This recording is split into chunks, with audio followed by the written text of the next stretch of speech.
Hi there, and welcome back to TWiP. In this session, I sit down with commercial and celebrity photographer, Mr. Michael Grecco. He's down in Los Angeles, California. He and I sat down over Skype to talk about something not so much related to just photographers, but all folks that create content or digital content on the web, and that's storage. So this interview is all about workflow solutions for those of us that create lots and lots of data with these awesome cameras and video cameras that create terabytes and gigabytes of data. What do you do with that information? So I sat down with Michael to talk about that from a perspective of someone who is in a real production environment that has real clients and all that stuff. So give it a listen. So Michael Grecco, welcome to This Week in Photo. Hey pal, how you doing? I'm doing great, man. It's always good to talk to you. Good. You pick Thank your you. brain. So let's dive into this. Well, first of all, before we start talking about archiving, what have you been up to lately? I mean, what's going on? Like, I want to live vicariously through Michael Grecco. You know, it's been good. I did a big shoot for Pizza Hut a couple of months ago. Cool. Did a Fortune cover. You know, work has been really good. It's been progressing, and it keeps moving. Started working with Panasonic and the GH4. Yeah. Just shot a bunch of web videos in 4K, which has been brilliant. Yeah.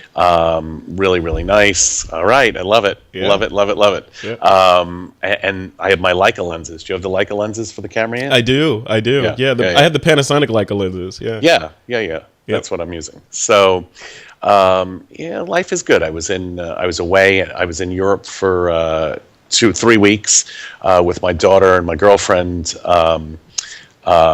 Shooting using the camera, went to a photo festival. So just getting back into, now that it's after Labor Day, getting back into the swing of things. So. Yeah, Labor Day's over. Now it's time to get back into actually doing labor, right? Yes, exactly. Well, cool, man. Well, you've been in the industry for a long time, and you've seen ebbs and flows and how things go, with regard to storage and. Back in the film days, it was put everything in a sleeve and put it in a binder and put it away. Then it was we were scanning stuff and then putting that on media and making sure you had multiple copies of that. And now it's the whole thing is like it should go in the cloud, or should you have multiple hard drives and redundancy there? There's just I hear this over and over again. What's the correct workflow for my storage? So this is why I wanted to have this talk with you. What's your workflow and how do you do things? Well, you joke about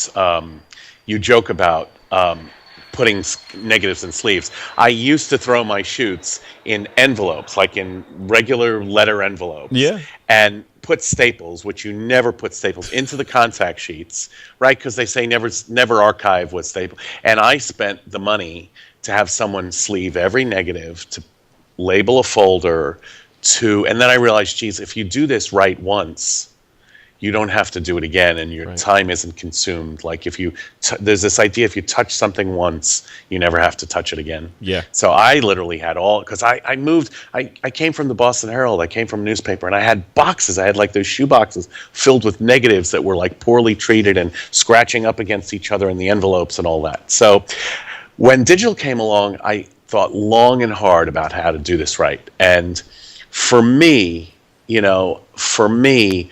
I realized that I've thought long enough about it, and I have a lot of knowledge. So I started the site, howtoarchive.com.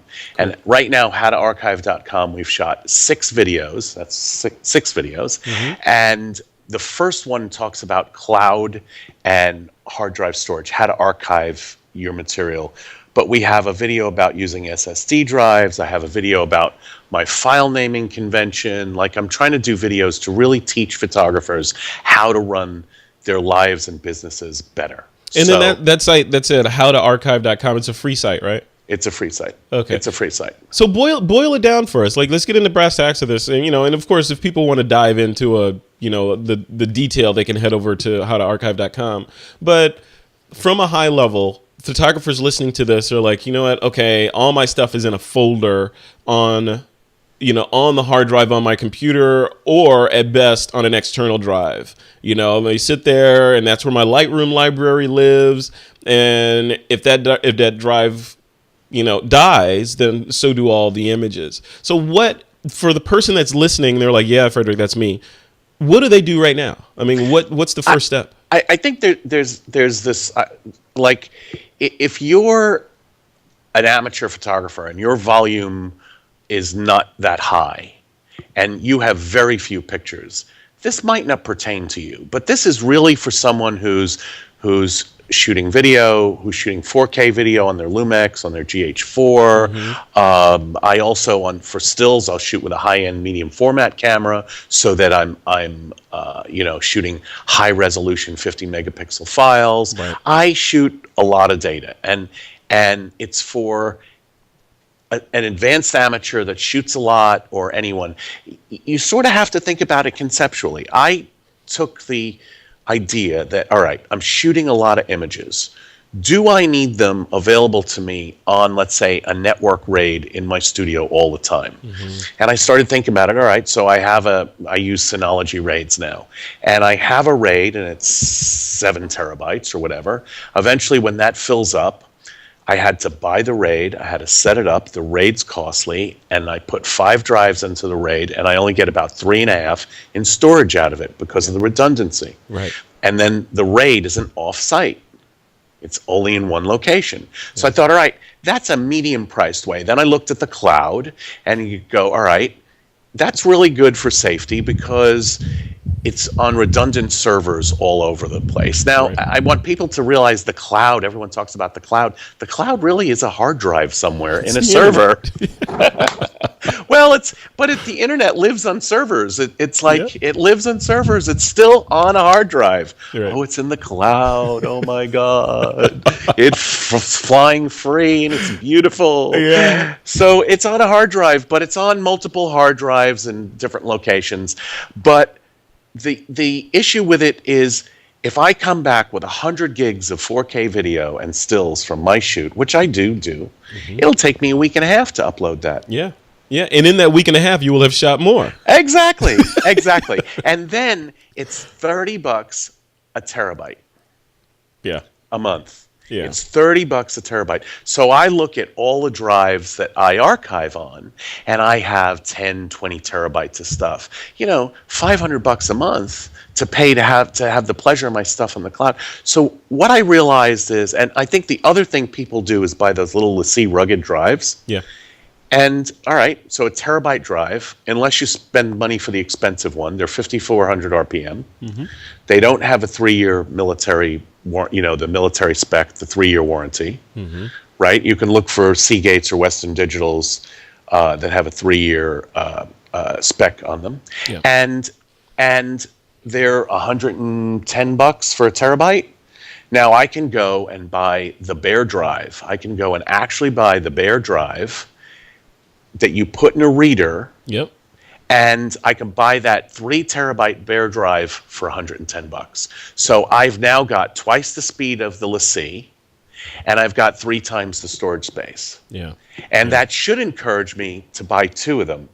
So you can have the redundancy. Exactly. Yeah. Exactly. So yeah. I boil this down to the simplest thing. It's like, all right, I can have an internal RAID mm-hmm. And in my office, and I do, and my greatest hits, my layered files, the things we work on all the time and we have to send out for publicity and documents, and there is a RAID that sits here, but that isn't where I put the daily shoots. If I keep coming back with 100 gigs of data all the time on big shoots, I don't want to store it on a machine where I have to buy a $1,000 box to put 5 hard drives in. Right. So that just doesn't make sense. And then again, the cloud for me didn't make sense because it's slow and expensive. Yeah. So the least expensive thing is to actually buy the hard drive. I wish I physically had them here. Mm-hmm. I'm going to grab one of the readers I use, though. Is it like this one? Like I have this one. This is just an old Sony that's USB 3 drive. That's got the case, though. Yeah. Like I'm actually buying. We'll put pictures of it on. I'm actually buying the hard drive that comes out of the tower. I'm buying the 3.5-inch eSATA drive. And the thing about that is, it's eSATA. So if you buy an eSATA reader and plug an eSATA card into your laptop or Thunderbolt, you can get a Thunderbolt reader, or you can get an icy box or a FirmTech box, and you're putting the bare drives into your computer. Now you're also reading them not at USB speeds or FireWire speeds or a network speed. You're reading it at Thunderbolt or eSATA speed. Right. So to all our towers, we have these FirmTech readers, and these FirmTech readers actually have cards. They have eSATA cards into the tower. So at everyone's station, we're able to read a regular hard drive. I got to go grab one. So at everyone's station, we have these FirmTech boxes. FirmTech doesn't make the 2-bay ones, but IcyBox makes them. FirmTech makes a 5 one. And then you actually put it in a little carriage. You put it in this carriage. This is the drive. Oh, nice. But this drive actually can slide in without the carriage right into a toaster. Right. And that's it.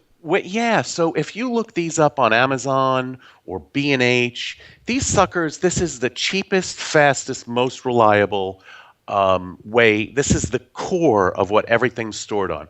This is what's in every server in people's offices. Yeah. This is what's in every RAID box. This is what's in every server in the cloud. Yeah. This is what your material's stored on. So if you buy it yourself, write on it yourself, and store it yourself, that's the cheapest way to go. Now then, workflow-wise, so what I'm hearing is you investigated the cloud and found that it came up wanting for your workflow, right? Because you create too much data to pump it up there. So have you taken the cloud out of your backup solution completely? Yeah, I don't use it. I mean, I have a relatively sophisticated office. I use these Synology RAIDs, and we have one up. My office is on the second floor of my house, and I have a garage where retouchers and staff work that's converted into an office where my film files are. It's air conditioned, so every machine, I figure I have a computer in the house I play music on and watch TV on. Mm-hmm. There's 3 or 4 computers up in my office. There's 3 or 4 or 5 computers down there. Every computer actually time machines to a Synology RAID that's upstairs with me. Mm-hmm. And then we have a server that's another Synology RAID. And that server mirrors itself constantly to another, what we call it the universal server. And that mirrors itself to another universal server in the office. So and the office is, for fire standards, anything further than 10 feet away is considered a separate building and safe. Yeah. So I basically have 2 RAIDs I have 2 universal servers that are RAIDs, so they're redundant. Yeah. And they're both redundant in and of themselves, and then one's in another building. Which is technically off-site. Correct. Yeah. And then for my photos and video, we always make 2 copies. I have a product that I work with. Yeah, what is that? This is called Pro Storage, and it's anti-static closed cellular foam. This sits in my file cabinet. Oh, cool. So what I do is the drives go in here. Right? The drives go in here, and then I can either take this box, put the foam on the bottom. Let me open this up. I can take the foam on the bottom and cap it, and I take one of these boxes and put it in I have a storage facility for my own photography. I collect photography, and for the gallery shows I've had. So if I have a big gallery show, you don't sell everything. So the drive goes in here, out of the rack, of course, and then I cover it, and one set goes off-site. It goes into my art storage facility, which is air-conditioned. It's in a different part of Los Angeles.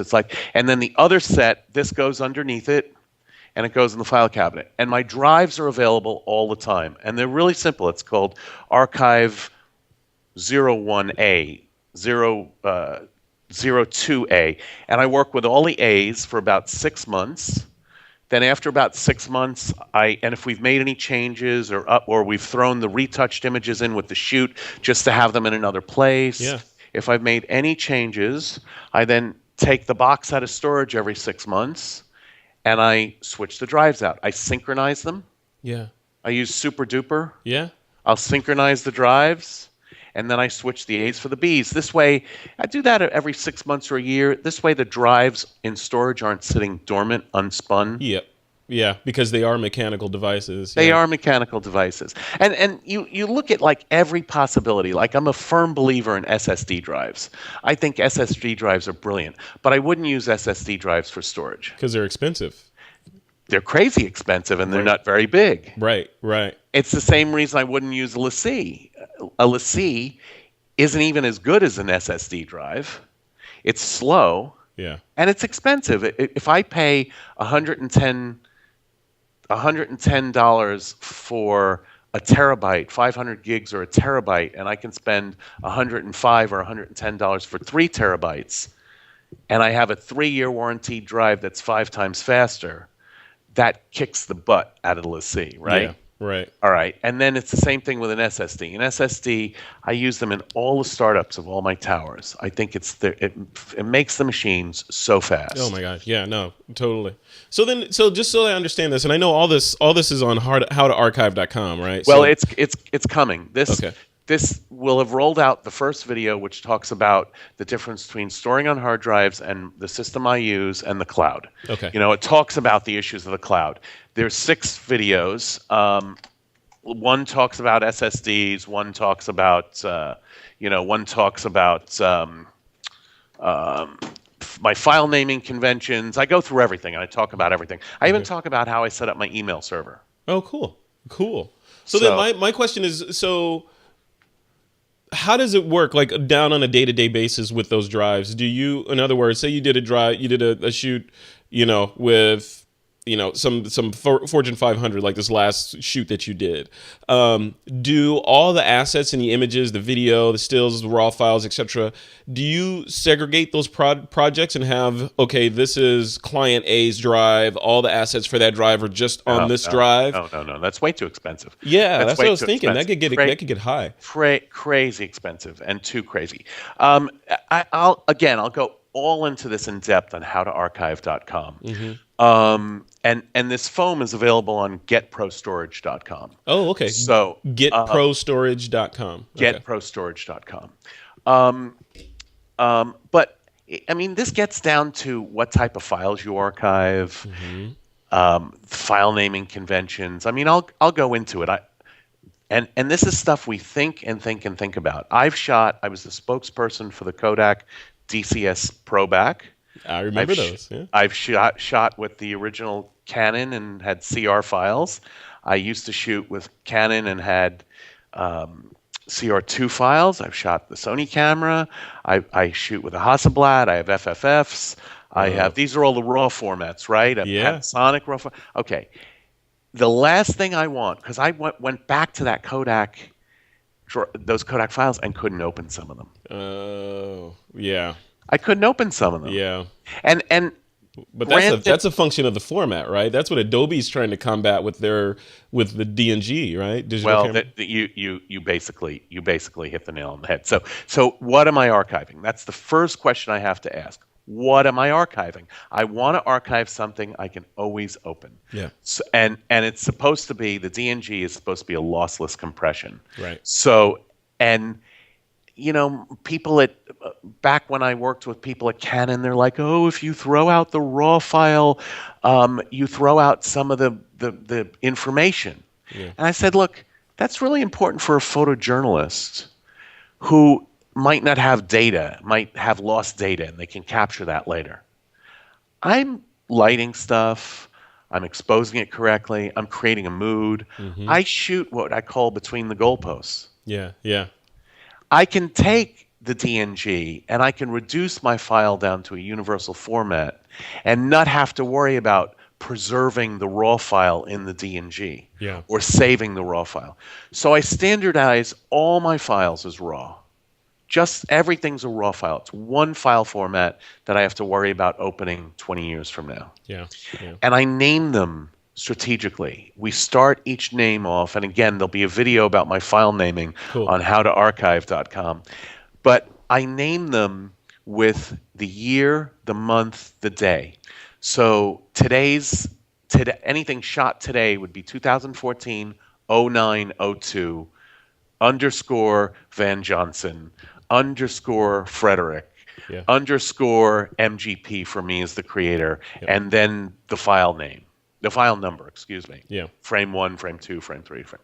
So when I take all those files and put them on a drive, they automatically fall into a hierarchical order. Yeah. Yeah. So you use the naming convention pre-sorts everything for you. So you're doing all the heavy lifting at the beginning by naming them correctly. Once again, like you say, touch once, right? Hey, this is the secret, and everyone has been told, from the people ingesting the images from that day, my capture people, if we set up Lightroom to capture something, like everyone's been told this is our file naming convention. Yeah. And it drives me crazy to find files.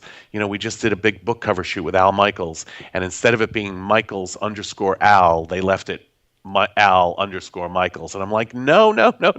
It's got to be the same, Right. It's got to be last name, first name. If I go to look up files, I want to know that I can put in Michaels underscore Al, and I could look up the files that way also. So here's another question. So you mentioned Synology that you're using as the hard drive, and Synology is a RAID system, correct? So what was the decision behind, because there's several different ones out there, like Drobo makes their RAID system, there's Synology, there's there's several different manufacturers out there. Over the years, I'm sure you've tested different ones and then landed on Synology. What drove you to that decision? My IT people that helped me in the office. I had Drobos. I used to have an old ReadyNAS. ReadyNAS. Yeah. ReadyNAS. But that old network technology. Now, so for those of you who don't know in the audience, like for a network, there's two types of RAIDs. One that you plug into the computer, and one that you can access on the network. Right? If you access it on the network, it needs its own computer. Right. It needs its own brain. Right. And if I'm an Apple user. I plugged my Drobos into my Mac Mini that I use to serve my calendars and FileMaker databases and all that. Yep. So I plug my Drobo in, and it then has to go through the Mac Mini, over the FireWire 800 cable, into the Drobo. It was very slow. Right. And my experience with network-oriented RAIDs was also very slow. So my IT people turned me on to Synology. Synology happens to have a very smart brain inside, and it makes it very, very fast. Because we're using Lightroom to look into, let's say, the final. I got to pause you. I got to pause you right there. You're having a wardrobe malfunction. Uh-oh. At the bottom there. Okay, thanks. Yeah. So fix that, and that happened during this. So let's redo the second piece where we were talking. Okay. So I'm going to ask you about the which drives that you use, and then I'll replace this part. Okay. All right. You ready? Yeah. All right.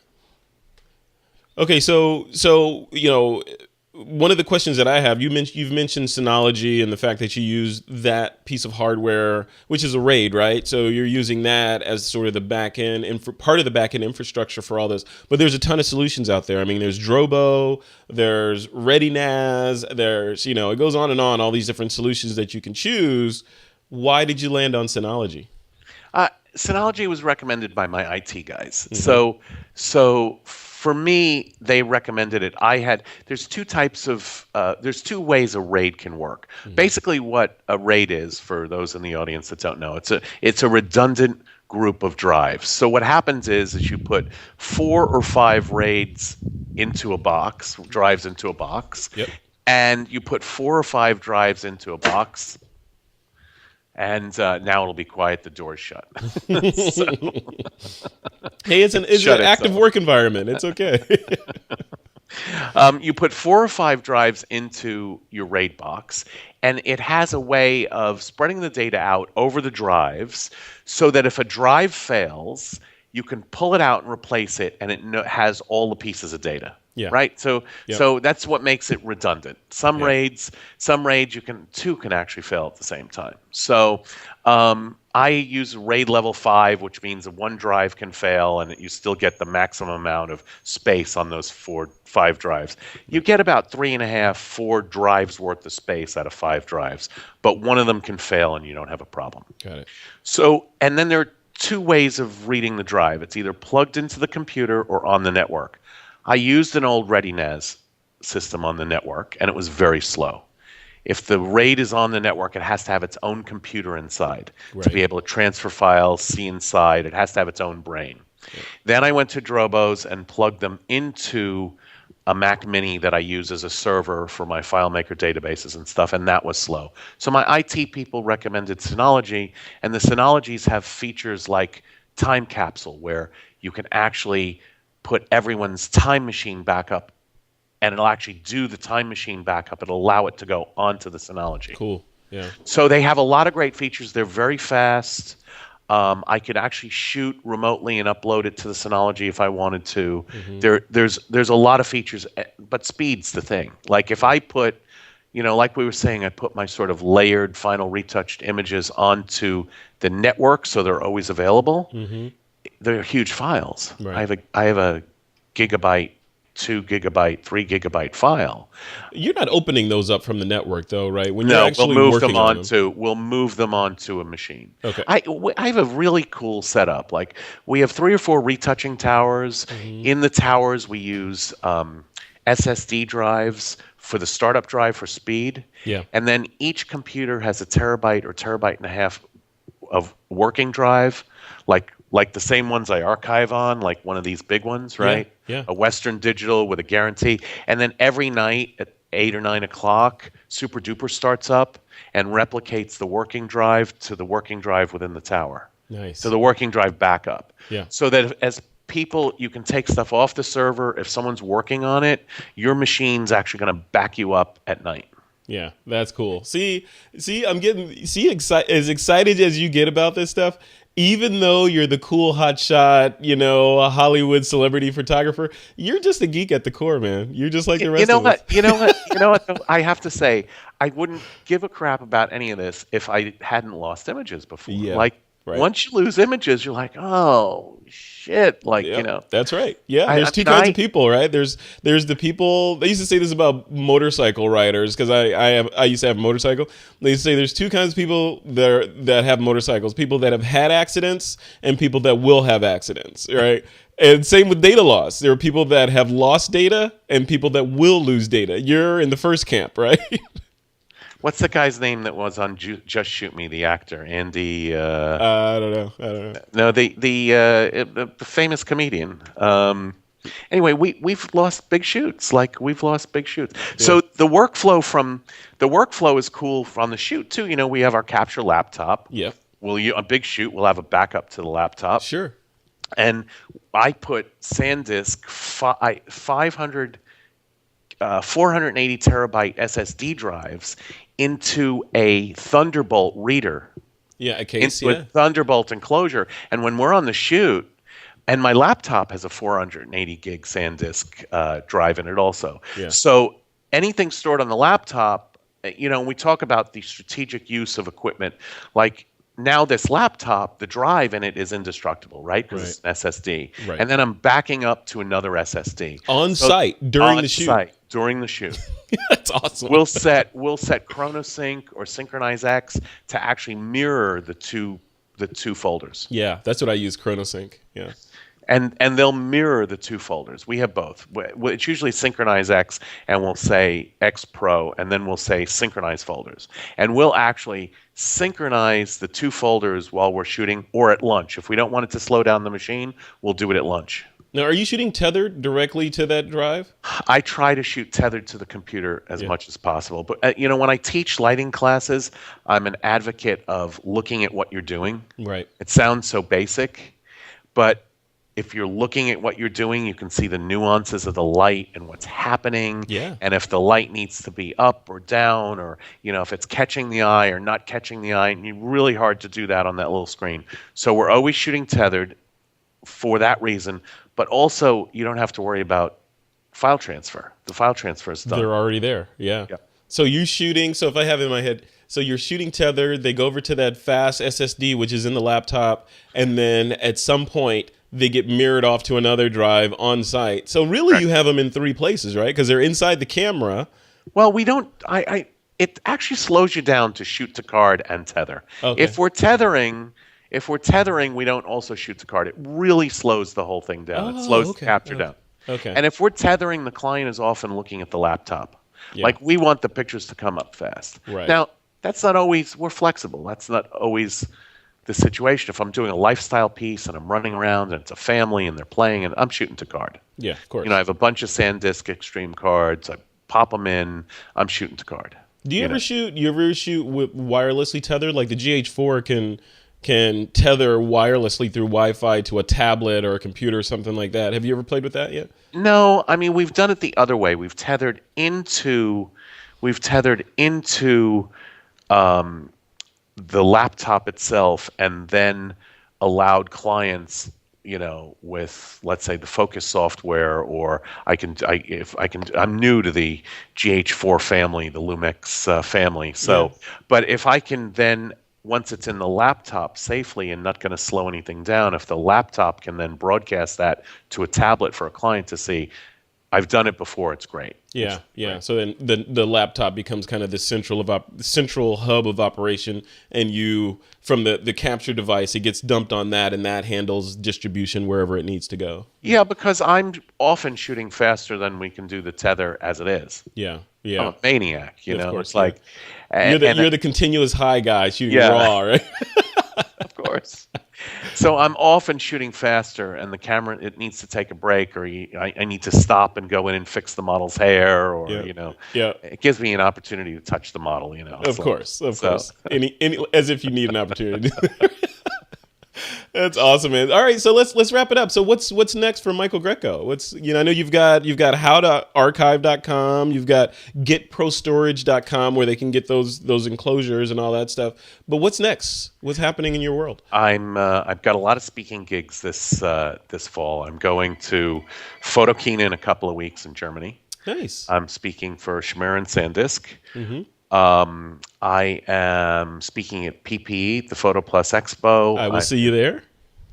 I'm in Seattle for the Kenmore Camera event. Mm-hmm. I think I'm doing a speaking tour throughout Germany in January for almost a month.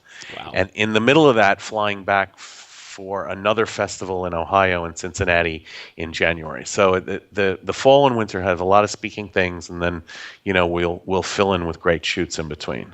So, Michael, I think it might be time for you to consider purchasing a jet. I think you can get a deal on a G6 or something.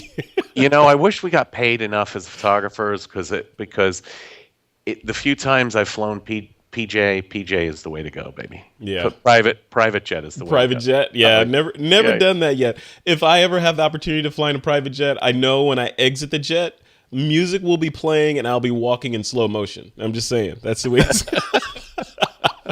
and I'll have sunglasses on and some models on my arm or something.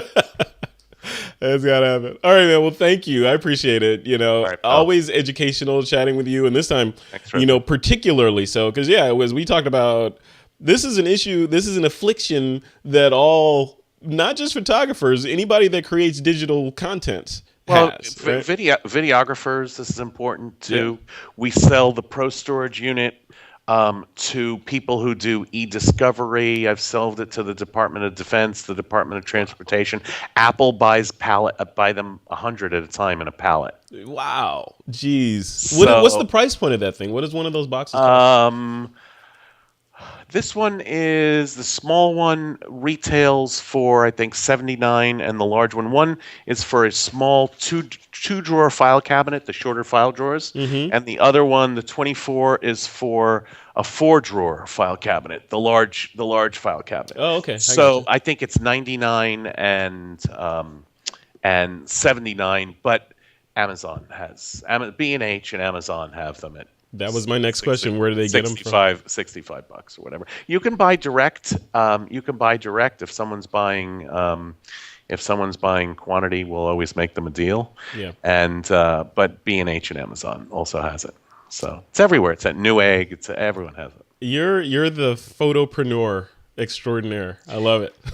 It's I have an expensive lifestyle. I'm working up towards the jet. So You got to get that jet, and then with the jet, you're gonna have redundancy, right? You're the backup guy, so you got to have two jets. yeah, no, then you just you know what the jet will work out. It's just that you have to have the client pay for it, and Right. you can rent it. You don't need to own a jet.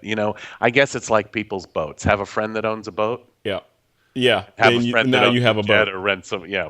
someone else's jet. Yeah, it doesn't necessarily need to be Greco 1 and Greco 2. You could just, have Yeah. your friends. Yeah, I Yeah. love it.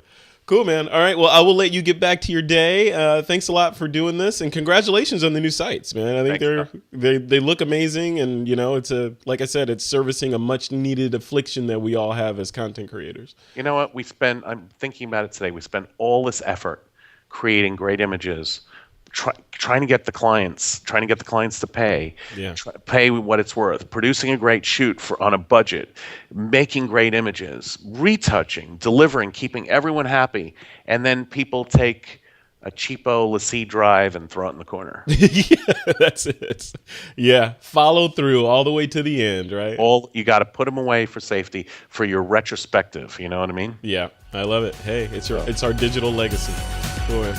All right, you enjoy your day and enjoy that. I know it's got to be horrible weather down there. So it sucks. I know. All right, Michael, take care. Hey, I hope you enjoyed that interview. And if you're looking for ways to get excited and inspired about your photography, we've put together some really cool resources for you to download and check out. And you can find those over at thisweekinphoto.com/inspiration. These resources will help you sort of get a kick in the pants to get out there and shoot and kind of understand what it is you should be shooting or what it is you want to shoot when you go outside and you pull that camera out. Once again, that's at thisweekinphoto.com/inspiration.